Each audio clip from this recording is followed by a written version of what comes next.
Là, on a la curieuse. C'est bizarre qu'elle n'aille pas y voir le portable. Là, j'ai ma petite sauvage du groupe, celle que je suis la seule à pouvoir traire.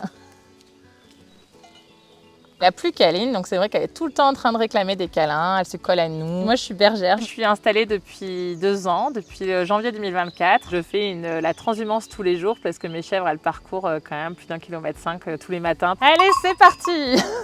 Le plus loin c'est à 4,5 km. Le soir elles peuvent être en effet loin où on a 2 heures, 2h30 de marche pour les ramener. Allez.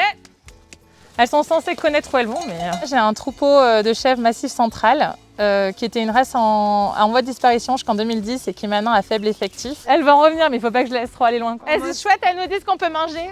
Mes animaux, je ne les destine pas à la viande. Ils servent d'abord à faire du lait et à produire des fromages. C'est des animaux que je sais que je vais faire naître, que j'élève au biberon avec moi. Dans le troupeau, j'ai 77 chèvres et je vais les garder jusqu'au bout de leur vie, tant que je peux. Venez! Allez Varta, pousse-les là! Varta, c'est mon chien. Donc quand des fois je vois qu'elles sont trop loin ou quoi que ce soit, je lui demande un peu d'accélérer. Il y a une hiérarchie en fait, il y a les chefs, les sous-chefs, les dominés, les dominantes. Les leaders vont être souvent devant et les dominés vont être au fond.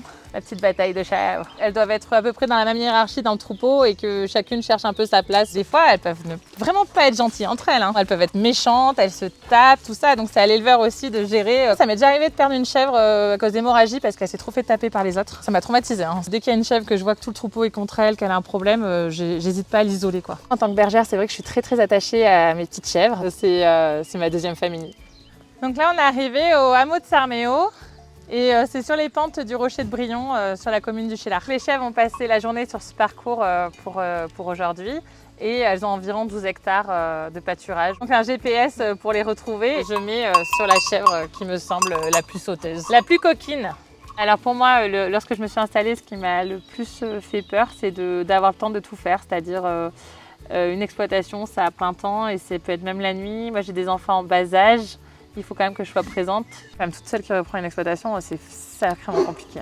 Mais c'est un métier que je fais avec passion, que j'aime et auquel je crois. En ce moment, elle est toujours au fond, voilà, je la surveille. Le métier de berger, c'est à la fois le métier de bien connaître ses animaux, de s'en occuper, de les aimer.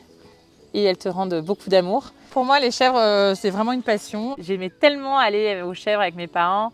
Quand on rentrait de l'école, j'allais traire une chèvre pour mon goûter. Je pense que c'est un métier où je suis vraiment, que j'ai découvert bébé et j'ai jamais voulu faire autre chose comme métier.